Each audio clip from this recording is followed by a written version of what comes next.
बिस्मिल्लाहिर्रहमानिर्रहीम, अस्सलाम वालेकुम। मैं सैयद इमरान शफ़क़त आपकी खिदमत में हाज़िर हूँ और बड़ी ख़बरें हैं इस वक्त आपके साथ शेयर करने वाली। NCCI के अंदर झाड़ू फिरना शुरू हो गया, बल्कि झुरलू। वो किसी दौर में कहा करते थे अपने पीर पुगाड़ो साहब कि झुरलू फिरेगा, तो झुरलू फिरना शुरू हो गया है। वो क्या झुरलू फिरा है वो तफसीलात में आपके साथ शेयर करूँगा। अफ़गानिस्तान के साथ जो पाकिस्तान के मुज़ाकरात जारी हैं वो खटाई में पड़े हुए थे, रुक रुक के चल रहे हैं और चल चल के रुक रहे हैं। वहाँ पर फर्दर डेवलपमेंट क्या है, अफ़गानिस्तान के पाकिस्तान के साथ क्या शिकवे हैं और पाकिस्तान के मज़ीद क्या मुतालबात हैं, ये जो हैं वो ख़बरें हैं, ये हम शेयर करेंगे आपके साथ। आज़ाद कश्मीर के बल्कि कौन बनेगा आज़ाद कश्मीर का वज़ीर आज़म, ये बड़ी अहम खबर है।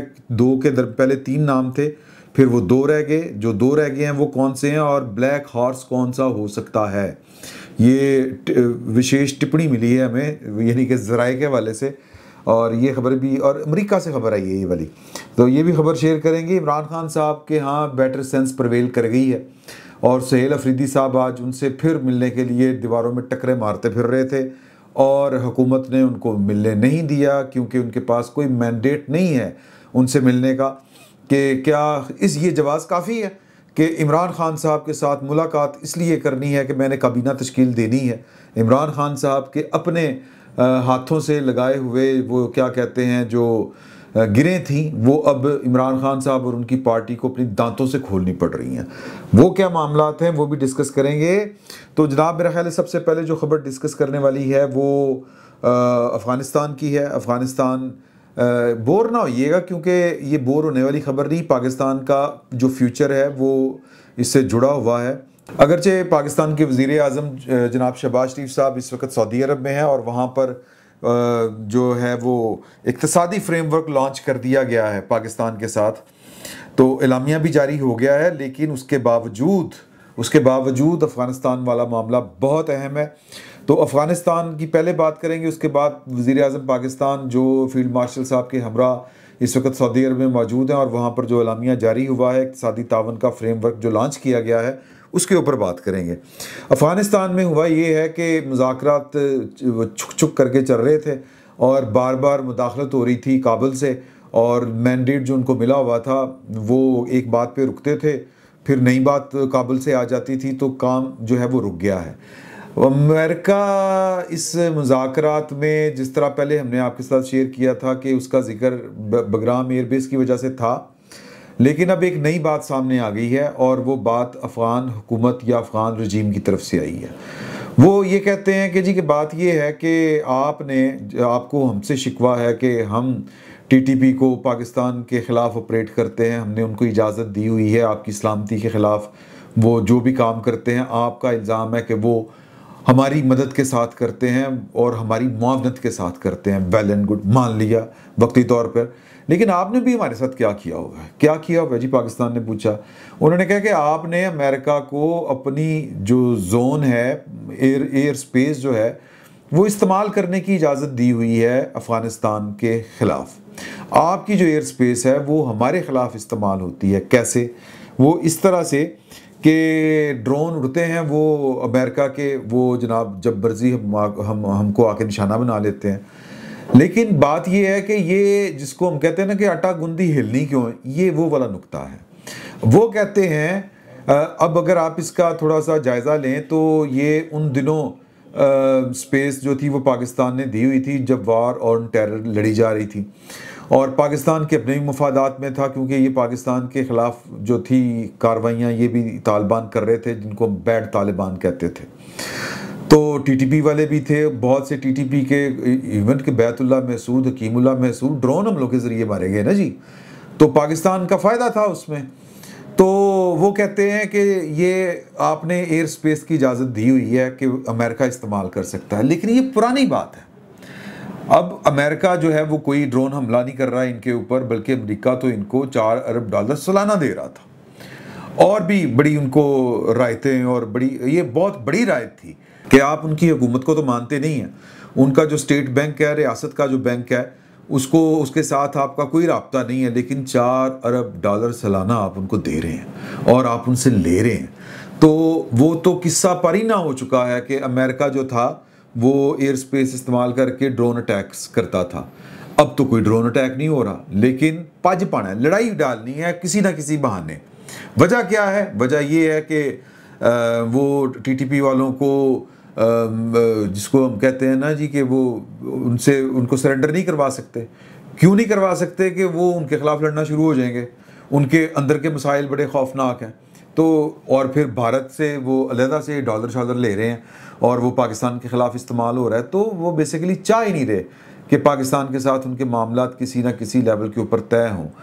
तुर्की और जो कतर है वो चूँकि सालिस हैं और उनकी कोशिश है कि ये मामला जो है फार्म व तफहीम के ज़रिए हल हो जाए, लेकिन ये हल होता हुआ नज़र नहीं आ रहा। और इसी तरह जो है वो एयर स्पेस का मैंने आपको बता दिया। और जो पाकिस्तान है वो उनको एक ही बात कहता है और वो बात किसी से ढकी छुपी नहीं है कि जो तालिबान हैं, बल्कि मेरे पास वो 2 पॉइंट्स लिखे हुए हैं कि उनकी तरफ से मज़ीद क्या मुतालबात हैं और हमारी तरफ से जो है वो मज़ीद मुतालबात क्या हैं। हमारी तरफ से जो है वो टीटीपी इशू है, ये to be resolve by Afghanistan को हल करना है और no further escalation from Pakistan. और पाकिस्तान की तरफ से कोई जो है ये वाली जो मतलब हमला नहीं होगा या उनको हम टारगेट नहीं करेंगे, एस्केलेशन नहीं होगी। और उनकी तरफ से कभी ये बहाना कभी वो बहाना कि आपने मेरे दादे ने एक बारी चपेड़ मारती सी, हुण उदा की करना है। हमारे दोस्त हैं असलम अमान साहब, ये डेरा इस्माइल ख़ान के बड़े सीनियर सहाफ़ी हैं। इन्होंने एक दफ़ा बात करते हुए बताई थी कि पख्तून का बहुत बड़ा मसला है कि वो इंतकाम के से बाहर नहीं निकलता। यानी कि अगर आपने उनके किसी दादा परदादा के साथ आपकी दुश्मनी चली थी तो वो दुश्मनी लेके चलता है और माफ़ करने की सलाहियत नहीं रखता, भूल जाने की सलाहियत नहीं रखता, नई ज़िंदगी नया दौर के आगाज़ की सलाहियत नहीं रखता। तो लिहाजा वही बातें हैं कि वो अपनी पुरानी बातें निकाल के कि जी कि आपने अमेरिका के साथ मिलके ये किया था, फ़लाँ के साथ मिलके ये किया था। तो कुल मिला के बात जो बनती है वो ये है कि ये मुज़ाकरात जो इस वक्त चौथा राउंड जारी है, इन मुज़ाकरात में भी खैर की तवक्को कोई नज़र नहीं आ रही। अलबत्ता तुर्किया और जो कतर हैं उनकी कोशिश है कि किसी तरीके के साथ पाकिस्तान को उन्होंने पकड़ के बिठाया हुआ है। अदरवाइज़ पाकिस्तान तीसरे मुज़ाकरात का जो तीसरा दौर था उससे उठ के आ गया था। उसने कहा था बात ख़त्म हो गई। पाकिस्तान के जो वफ़द था उसके हेड ने क्लियर कट कह दिया था कि जी इनके साथ बात नहीं हो सकती, ये सीरियस ही नहीं है, ये मामला हल ही नहीं करना चाहते। तो फिर जिस तरह ये चाहते हैं मामला हल करना, हम उस तरह हल कर लेंगे। लेकिन तुर्की और जो कतर है उन्होंने पाकिस्तान को समझा बुझा के बिठाया। जाहिर है कि जो सालिस होता है उसका यही काम होता है। अब आ जाते हैं आज़ाद कश्मीर की तरफ। आज़ाद कश्मीर में इस वक्त जो सूरत हाल है वो ये है कि 2 बजे तक का टाइम था जो आज़ाद कश्मीर के वज़ीर आज़म अनवर अल हक साहब कि वो ख़ुद इस्तीफ़ा दे दें, अदरवाइज़ पाकिस्तान जो पीपल्स पार्टी है वो उनके ख़िलाफ़ तहरीक अदम एतमाद लेके आएगी। आखिरी खबरें आने तक अभी तक जो है वो इस्तीफ़ा उधर से नहीं आया, तो लिहाजा तहरीक अदम एतमाद के आने के कभी इम्कानात हैं। लेकिन उससे भी बड़ा जो $1 मिलियन क्वेश्चन है वो ये है कि वज़ीर आज़म कौन होगा पाकिस्तान पीपल्स पार्टी की तरफ से। पहले सरदार याकूब साहब का नाम आ रहा था, फिर जनाब नाम आया अकबर लतीफ़ साहब का, और फिर नाम आया जो है वो चौधरी यासीन साहब का। ये 3 नाम आए। फिर बाद में ये खबरें आनी शुरू हुई कि जी कि अब टाई पड़ गई है चौधरी यासीन साहब और चौधरी लतीफ़ अकबर साहब के दरमियान। लेकिन हमारे अमेरिका में कुछ दोस्त बैठे हुए हैं जो इन मामलात के साथ उनका गहरा ताल्लुक़ है, तो उन्होंने बताया कि ये ब्लैक हॉर्स हो सकता है और उनका नाम होगा फैसल राठौर। तो मतलब सजी दिखा के खबी मारी जाएगी। अब इसकी वजह पता नहीं क्या हो सकती है क्या नहीं। फैसल राठौर साहब जो हैं वो सरप्राइज़ ये होगा उनका अगर वो वज़ीर आज़म बनते हैं। पाकिस्तान मुस्लिम लीग नून का जो पार्लिमानी वफ़द है और जो इनकी पार्टी है, इसकी आला क़यादत हसन इकबाल साहब और राना सनाउल्लाह साहब और दूसरे लोग, शाह गुलाम कादर साहब जो हैं वो, और राजा फ़ारूक हैदर साहब, इनकी मीटिंग हुई। और इस मीटिंग में जो ज़राए के हवाले से ख़बरें सामने आ रही हैं वो यही हैं कि कल ख़बर आ गई थी कि जी कि पाकिस्तान मुस्लिम लीग नून जो है वो हुकूमत की तब्दीली का हिस्सा बनेगी, यानी कि वो एतमाद का वोट देगी पाकिस्तान पीपल्स पार्टी को। लेकिन ये फिर इनकी आपस में मीटिंग हुई है और ज़राए के हवाले से जो ख़बरें सामने आ रही हैं वो यही हैं कि पाकिस्तान मुस्लिम लीग नून जो है वो हुकूमत साजी के अमल में हिस्सा नहीं लेगी, अब्सटेन करेगी। यानी ना वो किसी के ख़िलाफ़ वोट डालेगी ना किसी के हक़ में डालेगी, दोनों सूरतों में। अगर इनवार हक साहब के ख़िलाफ़ जो है वो तहरीक अदम एतमाद आती है तो भी, और अगर जो नया वज़ीर-ए-आज़म नामज़द किया जाता है पाकिस्तान पीपल्स पार्टी की तरफ से, उसको भी वो वोट नहीं देगी, अब्सटेन करेगी। इसकी वजूहात क्या हैं? सियासी हैं, ज़ाहिर है। आने वाला जो इलेक्शन है, ये मेरा ख्याल है जुलाई में, अगले जुलाई में ये वाला इलेक्शन है, तो उसमें दोनों पार्टियां जो हैं वो अपनी अपनी सियासत को देख रही हैं और अपने अपने मफादात का तहफ़्फ़ुज़ कर रही हैं। इसके अलावा जो इमरान खान साहब हैं, बहुत से लोग उनसे मिलने गए हुए थे, सलमान अकरम राजा साहब, वज़ीर आला सुहेल अफरीदी साहब, और उनको पुलिस ने उनसे नहीं मिलने दिया। बाहर आके जो मीडिया से गुफ्तगू की उसमें उन्होंने कहा कि जी के सुहेल अफरीदी साहब के लिए पैगाम भेजा है इमरान खान साहब ने कि मुलाकात अगर नहीं हो रही तो सुप्रीम कोर्ट जाएं और तौहीन अदालत की दरख्वास्त दायर करें और वहाँ से मुलाकात की इजाज़त लेके आएँ। लेकिन मीनवाइल जो है वो छोटी सी एक काबीना तश्कील दें और काम चलाना शुरू करें। और मैं काबीना में किसी भी किस्म के किसी भी अंसर को, किसी फ़र्द को नॉमिनेट नहीं कर रहा, फ्री विल के साथ, अपनी मर्ज़ी के साथ अपनी काबीना तश्कील दें। तो सुहेल अफरीदी साहब जो हैं वो तकल्लुफ़ ही कर रहे हैं इमरान खान साहब से मिलने का। बज़ाते ख़ुद उनका नाम जो है वो इमरान खान साहब ने नहीं दिया हुआ, वो मुराद सईद साहब ने दिया हुआ है, और काबीना भी मुराद सईद साहब ने ही तश्कील देनी है। मुराद सईद साहब के ऊपर इमरान खान साहब का जो इंटरेस्ट और ट्रस्ट है वो इतना हैवी क्यों है, ये रेहाम खान साहबा का हवाला दिया था एक प्रोग्राम में मोहसिन बेग साहब ने इमरान खान साहब के ही दौर में। तो फिर मोहसिन बेग साहब को उठा लिया गया था FIA की तरफ से और उनके ऊपर शदीद तशद्दुद भी किया गया था, अगर वो वाक़या आपको याद हो। तो इसलिए मैं मुराद सईद साहब का कोई ज़िक्र नहीं करना चाहता कि उनकी सियासत में उनकी पोजीशन, उनका कद काठ और पाकिस्तान तहरीक इंसाफ में उनका मुकाम क्या है और क्यों है। मुकाम तो खैर बहुत अहम है। इमरान खान साहब ने अपना जानशीन उनको मुकर्रर किया था, एक दफ़ा नाम लिया था, और ये जानशीन मुकर्रर करने की जो कहानी है ये हफीज़ुल्लाह नियाज़ी साहब ने बताई थी अपने कॉलम में, और लिखा था कि ये बेसिकली तो अलीमा बीबी को एक तरह से फारिग करने के लिए उन्होंने ये वाला नाम दिया था कि अलीमा बीबी जो उम्मीदवार बनी फिर रही हैं तो वो उनका जो है वो पत्ता कटा जाए। तो बहरहाल मुराद सईद साहब के ऊपर इमरान खान साहब का ट्रस्ट जो है वो दीदनी है, बड़ा अप्रिशिएटेबल है, इसी तरह ही होना चाहिए। और इमरान खान साहब चाहते हैं कि दुनिया का वो आखिरी आदमी हो मुराद सईद जो पाकिस्तान के कौमी इदारों और कौमी सलामती के इदारों हाथों लगे। पता नहीं क्यों कुछ लोग कहते हैं कि अरशद शरीफ के कत्ल का मुअम्मा हल हो जाएगा, लैपटॉप अरशद शरीफ का मुराद सईद साहब के पास है, लेकिन पता नहीं क्यों। पर जो भी है ये भी खबर आपके साथ शेयर हो गई। अगली खबर जो है वो मरीम नवाज़ साहिबा से मुतल्लिक है। मरीम नवाज़ साहिबा से मुतल्लिक ये खबर वी न्यूज़ ने जो है वो शेयर की है। ये उसकी रिपोर्ट है। आरिफ मलिक साहब एक बड़े मंजे हुए सहाफ़ी हैं, ये उनकी खबर है। उनका कहना है कि जी के तहरीक लब्बैक पाकिस्तान के ख़िलाफ़ सूबाई हुकूमत की हालिया कार्रवाई ऑपरेशन क्रैकडाउन और इसे कलअदम तंजीम करार देने के ऐलान के बाद पंजाब की वज़ीर आला मरीम नवाज़ और उनकी काबीना, बेसिकली वो बात लंबी हो गई क्योंकि मरीम नवाज़ साहिबा, उनकी काबीना के चीदा जो अरकान हैं जिनमें अज़मा बुखारी और मरीम औरंगज़ेब साहिबा शामिल हैं, इनको मुसलसल थ्रेट्स मिल रही हैं, इनकी जान को ख़तरा है, और इन्हीं धमकियों की वजह से वज़ीर आला मरीम नवाज़ ने अपनी अवामी सरगर्मियाँ महदूद कर दी हैं। इसी तनाजुर में security officer to IG Punjab Hamza Amanullah को तब्दील करके चीफ सिक्योरिटी ऑफिसर वज़ीर आला पंजाब लगाया गया है। पूरी स्क्रीनिंग हुई थी इस वाक़े के बाद, और वो स्क्रीनिंग के बाद जो है वो उनकी पूरी की पूरी जो टीम है सिक्योरिटी की वो तब्दील कर दी गई है, जिसका सरबराह जो है वो हमज़ा अमानुल्लाह साहब को मुकर्रर किया गया है।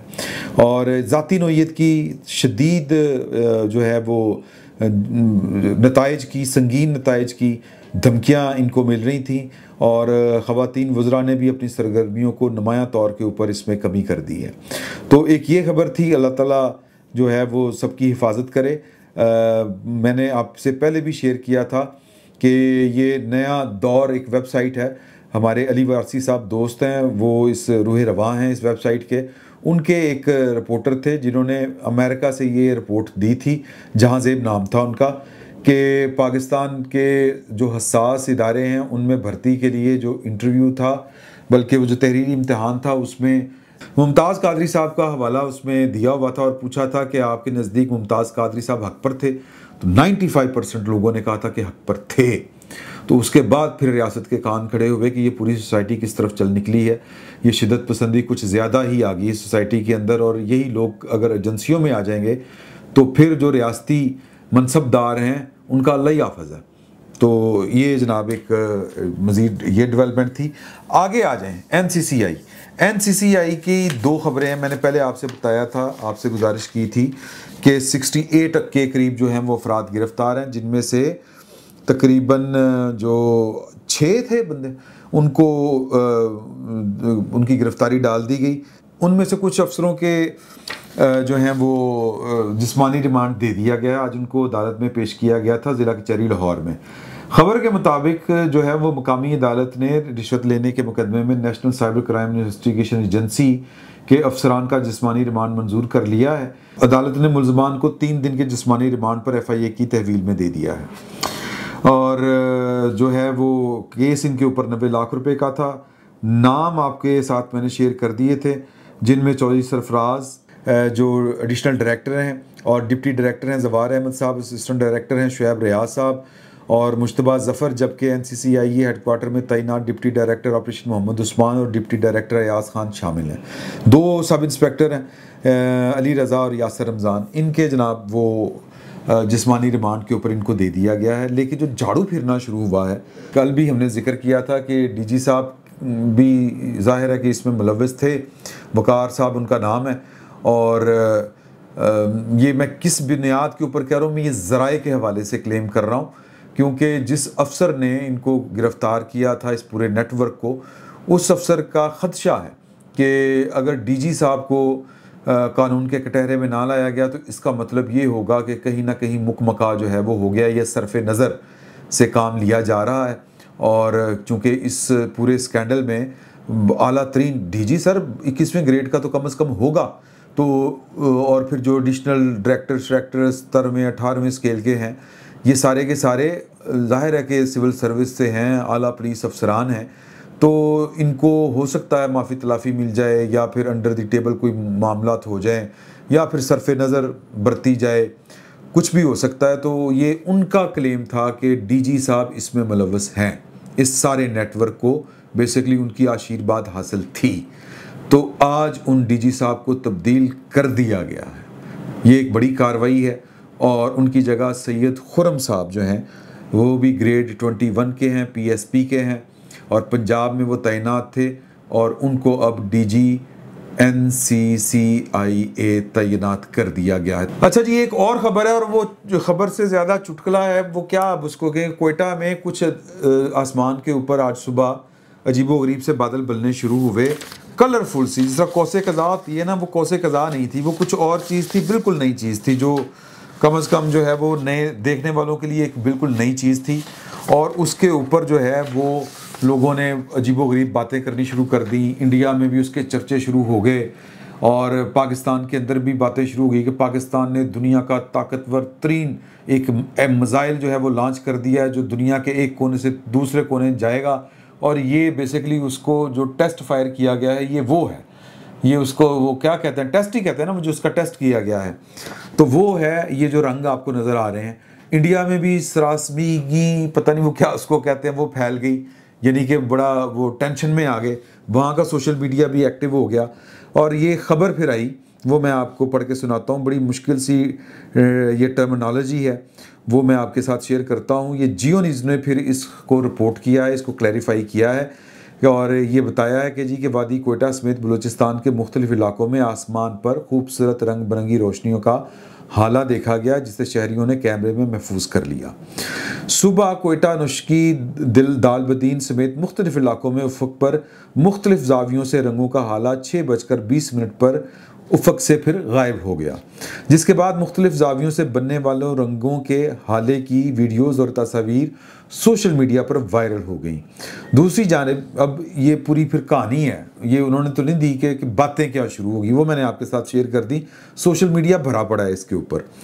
दूसरी जानिब महकमा मौसमियात के तर्जमान अंजुम नज़ीर का बताना है कि आज सुबह 6:20 पर कोयटा के मशरकी पहाड़ी सिलसिले कोहे मुर्दार के ऊपर लेंटिक्यूलर बादल की तश्कील देखी गई। ये बादल सूरज निकलने से पहले ज़ाहिर हुआ और 6:45 बजे यानी कि 6:45 पर गायब हो गया, जिसकी तस्वीर और वीडियोस सोशल मीडिया पर वायरल हो गई। अंजम नज़ीर साहब का बताना है कि ये दरअसल लेंटिक्यूलर बादल है। बादल वो साकिन है अदसे की शक्ल के बादल होते हैं जो पहाड़ों की हवा के मुखालिफ सिमत में बनते हैं। महकमा मौसमियात के तर्जमान के मुताबिक जब मुस्तहकम और नम हवा इनके ऊपर से गुजरती है, ये हवा का बहाव फ़ज़ाई लहरें पैदा करता है और बादल उन चोटियों पर बनते हैं जहां हवा अपने नुक्ता शबनम तक ठंडी हो जाती है, जबकि निचली जगहों पर बुखारात बनकर गायब हो जाते हैं। ये ठहरे हुए लहरनुमा बादल बाज़ औक़ात नामालूमी फ़ज़ाई UFOs अपनी हमवार उड़न तश्तरी जैसी शक्ल की वजह से समझे जाते हैं। लोगों को फिर शक पड़ता है कि यार ये कुछ हवा में चीज़ उड़ रही है। कुछ तमाम परस जो होते हैं वो कुछ और तरह की बातें करते हैं, लेकिन शुगर बड़ा अच्छा लगा सोशल मीडिया के ऊपर। लेकिन ये बस एक मौसमियाती तब्दीली के असरात, एक मौसमियाती तब्दीली का एक उनसर है छोटा सा, जिसका ज़हूर हुआ या जिसका वो आपने नज़ारा देखा। इससे ज़्यादा और कुछ नहीं था। इजाज़त दीजिए, अल्लाह हाफिज़। क्या आप एक बिजनेस ओनर हैं और चाहते हैं कि आपका ब्रांड ज्यादा से ज्यादा लोगों तक पहुंचे? हमारे पास है आपके लिए एक बेहतरीन मौका। हमारे YouTube चैनल पर रोजाना हजारों लोग वीडियोस देखते हैं। ये वही लोग हैं जो बाखबर, बाशऊर और फैसला करने वाले हैं। अब आप अपने बिजनेस को बराह रास्त हमारे YouTube चैनल पर प्रमोट कर सकते हैं। प्रोडक्ट प्लेसमेंट और स्पॉन्सर्ड सेगमेंट्स के जरिए आप अपने ब्रांड को लाखों पोटेंशियल कस्टमर्स तक पहुंचा सकते हैं। तो देर किस बात की, आज ही अपने बिजनेस को नए लेवल पर ले जाएं। For more information, call us 9233 8122 280.